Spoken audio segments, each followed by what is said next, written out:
তো মিয়ানমারকে ভারতের দলে টানতে আমাদের পরম মিত্র প্রতিবেশী বাংলাদেশ এখন চোখে মুখে অন্ধকার দেখছে, যার আওতায় যে দেশের মিডিয়ার দিনে দুবার ভারত বিরোধিতা না করলে পেটের ভাতই হজম হয় না, সেই দেশের মিডিয়ার এখন তো দরদ উতলে উঠছে ভারতের জন্য।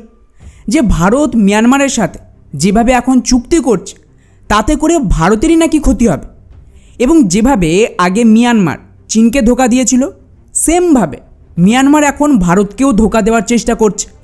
তাই ভারতের মিয়ানমার থেকে দূরে থাকা উচিত। কী আশ্চর্যের ব্যাপার, তাই না? আমরা তো এতদিন এটাই জানতাম যে আমাদের প্রতিবেশী বাংলাদেশের মিডিয়া জনগণ ভারতের খারাপ কিছু হলেই আনন্দে আত্মহারা হয়ে যায়। তাহলে যদি আমরা ওদের যুক্তি মেনে নিই যে মিয়ানমার ভারতকে বোকা বানাচ্ছে এবং যেভাবে বাংলাদেশকে সাইডলাইন করে ভারত মিয়ানমারের সাথে জোট বাঁধছে তাতে ক্ষতিটা অ্যাকচুয়ালি ভারতেরই হবে, তাহলে এটা তো বাংলাদেশের জন্য আনন্দের, তাই নয় কি? কিন্তু তা সত্ত্বেও ওদের সমস্ত প্রথম সারির মিডিয়া, তা সে প্রথম আলো থেকে শুরু করে ম্যাক্সিমাম মিডিয়া এই রিপোর্টটা কেন করছে যে ভারত চীনের মতন ভুল করছে মিয়ানমারের ওপর ভরসা করে? উত্তরটা খুবই সহজ। ভারত আর মিয়ানমারের জোটে যদি ঢাকাতে লঙ্কা লাগে তাহলে বুঝতে হবে এখানে এমন কিছু করছে ভারত যার পরিণতি বাংলাদেশের জন্য খুব একটা ভালো হবে না। আর এটা বুঝতে পেরে এখন কিন্তু বাংলাদেশের মিডিয়া কাউন্টার ন্যারেটিভ তৈরির চেষ্টা করছে ভারত আর মিয়ানমারের বিরুদ্ধে। তাই আজকের এই ভিডিওতে আমরা বিস্তারে জানার চেষ্টা করব যে হঠাৎ করে মিয়ানমারের সাথে ভারত ঠিক কী ধরনের পরিকল্পনা করছে, যাকে দেখেই বাংলাদেশের হাওয়া টাইট হয়ে গেছে, এবং তার সাথেই বাংলাদেশের মিডিয়া কেন ভারতের এই দানকে দেখে তেলে বেগুনে জ্বলে উঠছে, বা হঠাৎ করেই ওদের ভারতের প্রতি এত দরদ উতলে উঠল কেন, সবটাই জানবো আজকের এই ভিডিওতে। তো বন্ধুরা, রিসেন্টলি মিয়ানমারের পূর্ব মিলিটারি চিফ রাষ্ট্রপতির শপথ নিতে ভারতে ছুটে আসে দুই দেশের সম্পর্ক মজবুত করতে। এখন স্বাভাবিকভাবে যখন এই ধরনের ভিজিট হয় দুপক্ষেরই কিছু এজেন্ডা থাকে, সেটা তারা যে কোনো মূল্যে পূরণ করবে। তো মিয়ানমারের সরকারের জন্য সবচেয়ে বড় এজেন্ডা হলো ওদের সরকারের ওপর যেহেতু প্রচুর নিষেধাজ্ঞা আছে গোটা বিশ্বজুড়ে, তাকে শিথিল করে মান্যতা পেতেই ওরা কিন্তু মরিয়া হয়ে ভারতের সাহায্য চাইছে।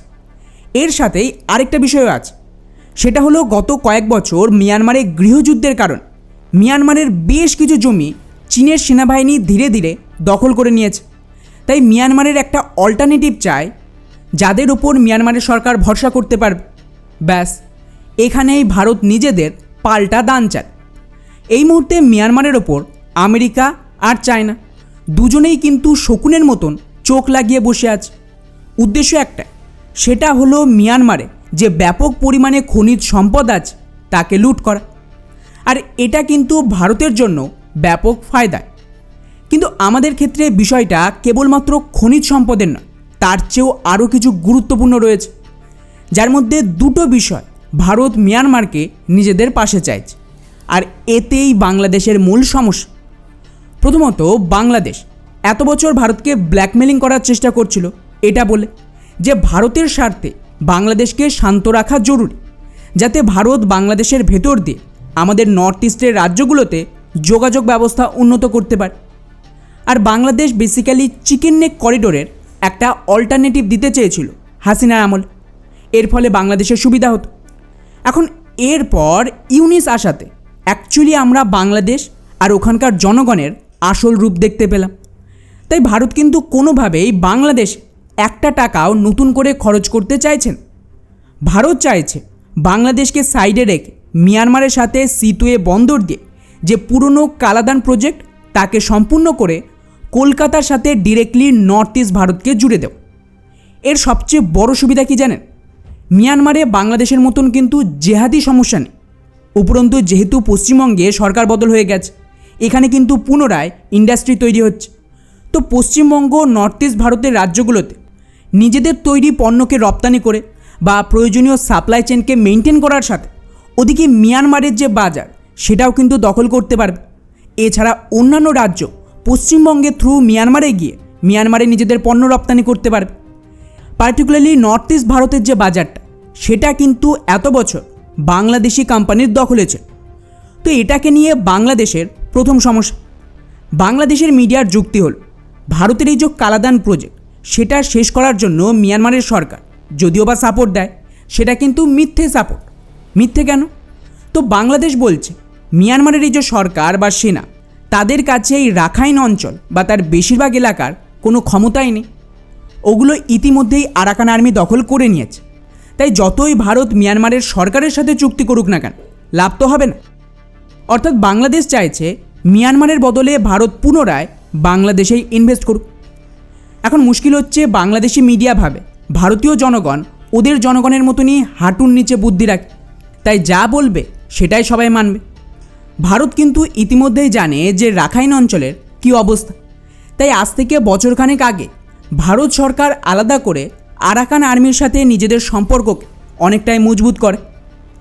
এমনকি আমি তো এর উপরে ভিডিও বানিয়ে আপনাদের আপডেটও দিয়েছিলাম যে আরাকানদের কিছু নেতা দিল্লিতে এসে বন্ধ দরজায় ভারতীয় অফিসিয়ালদের সাথে মিটিং করে নিজের দেশে ফিরে গেছে এবং ওখানে গিয়ে অফিশিয়ালি এমনটা দাবি করে যে আমাদের ভারতের সাথে কোনো সমস্যা নেই। ভারত যদি এই কালাদান প্রজেক্ট মিয়ানমারে করে এতে আমরা সাপোর্ট দেব। এমনকি যারা এখানে কাজ করতে আসবে তাদের সুরক্ষাও দেবে আরাকান আর্মি নিজে। কারণ ওরা জানে যে যদি এই এলাকা ওদের নিজের দখলে রাখতে হয় এর জন্য ফান্ডিং লাগবে, লোকাল বিজনেস দরকার, ইনফ্রাস্ট্রাকচার দরকার, যেটা ভারত করে দিচ্ছে। তাই আরাকান আর্মির সাথে ভারতের চুক্তি হয়েই আছে। মুশকিল ছিল মিয়ানমারের সেনা আর সরকার। তো দিল্লিতে মিয়ানমারের রাষ্ট্রপতিকে ডেকে ভারত সেই সমস্যাটাও মিটিয়ে নিয়েছে। আর হ্যাঁ, আরেকটা বিষয়, মিয়ানমারের রাষ্ট্রপতির ভারতে ইন্টারভিউটা যদি খুব ভালোভাবে সময় নিয়ে দেখেন, উনি কিন্তু স্পষ্টভাবে এটার ইঙ্গিত দিয়েছে যে ভারতের এই যে সমস্যা ইনসার্জেন্সি, তাকে ঠেকাতে ইতিমধ্যে আমরা সমস্ত লোকাল গোষ্ঠীকে আলোচনায় বসার ডাক দিয়েছি এবং 2021-এ হওয়া সমস্যার সমাধান করতেও কাজ করছে। তো স্বাভাবিকভাবে এখানে ভারত মিয়ানমারের সরকার বা সেনা এবং মিয়ানমারের এই সমস্ত গোষ্ঠীর মধ্যে একটা মিডিয়েটর হিসেবে কাজ করতে পারে। আর আরাকান আর্মি ভারতের ওপর ভরসা করে, আবার সেই মিয়ানমারের সরকার আর সেনাও ভারতের ওপর ভরসা করে। তো অ্যাকচুয়ালি এতে ভারত ফায়দা পাবে, লোকসান হবে না। দ্বিতীয়ত, বাংলাদেশের সমস্যা হল ভারত মিয়ানমারের খনিজ সম্পদের যদি অ্যাক্সেস পেয়ে যায় তাহলে একদিকে মিয়ানমার ভারতের ওপর নির্ভরশীল হবে এবং এর ছুতো ভারত তাদের হাতিয়ার মিয়ানমারকে দিতে পারে। তো বাংলাদেশের দাবি এখানে নাকি চায়না, আমেরিকা দুজনে ইতিমধ্যেই ওত পেতে বসে আছে, তাই ভারত খুব একটা সুবিধা করতে পারবে না। কিন্তু বেচারাদের কে বোঝাবে যে এই চায়না, যার নাম নিয়ে বাংলাদেশিরা বেশি লাফায়, সেই চীন তো ইতিমধ্যে মিয়ানমারের জমি দখল করতে শুরু করেছে। এখন এটাকে নিয়ে মিয়ানমারের সরকার অফিসিয়ালি কোনো বয়ান দেয় না, বা মিয়ানমারের সরকার সেনা চাইলেও চীনকে এখানে ঠেকাতে পারবেন। যদি ওরা মুখ খোলে, চীন তো মিয়ানমারের সরকারের কাছ থেকে নিজেদের সমর্থন তুলে নেবে। তো এই কারণেই মিয়ানমারের সরকার এখন একটা অল্টারনেটিভ চাইছে, আর সেটাই কিন্তু ভারত দিচ্ছে। এই কারণেই খেয়াল করুন, মিয়ানমারের রাষ্ট্রপতি চীনে যায়নি, সবার আগে ভারতে এসেছে। এছাড়াও মিয়ানমার চীনের ওপর সামরিক হাতিয়ারের জন্যও নির্ভরশীল, সেটাও একটা দিক রয়েছে। কিন্তু এখানেও ভারত বাজি মারতে পারে। ইতিমধ্যে J-17 কিনে মিয়ানমারের সেনা তো বুঝে গেছে চাইনিজ হাতিয়ার কী জিনিস। তো স্বাভাবিকভাবে ভারত চাইনিজ হাতিয়ারের একটা ভালো অল্টারনেটিভ দিতে পারে। ফলে বাংলাদেশের চিন্তা, যদি ভারত এমনটা করে এবং কোনোভাবে মিয়ানমারের সিভিল ওয়ার থেমে যায় ভারতের মদতে, সেক্ষেত্রে কিন্তু মিয়ানমার আর বাংলাদেশের মধ্যে যে পুরনো উত্তেজনা সেটা আবার বাড়তে পারে। আর যেহেতু এখন ভারত বাংলাদেশের সম্পর্ক তলানিতে ঠেকেছে এবং এত বছরে ভারত হাসিনার জন্য বাংলাদেশের বিরুদ্ধে গিয়ে মিয়ানমারের সেনাবাহিনীর কোনো রকম বাংলাদেশ বিরোধী কাজে খুব একটা সাহায্য করেন, কিন্তু এখন ভারত বদলা নিতে সেই রাস্তাটাও অবলম্বন করতে পারে। আর এটা হবেই। আমি আগের ভিডিওতেও এটা বলেছি, আগামী দিনে মিয়ানমার ভারতকে সাহায্য করবে বাংলাদেশি মুসলিমদের ফেরত পাঠাতে, আর মিয়ানমার এবং বাংলাদেশের সীমান্তকে তার জন্য অ্যাক্টিভ করতেই হবে। এবং আমাদের কাছে প্রচুর রাস্তা আছে এটা করা। তাই যতই বাংলাদেশিরা যুক্তি দিক, তর্ক দিক যে মিয়ানমার খারাপ, মিয়ানমার ভারতকে ধোঁকা দেবে, এই সমস্ত কথায় কাজ হয়।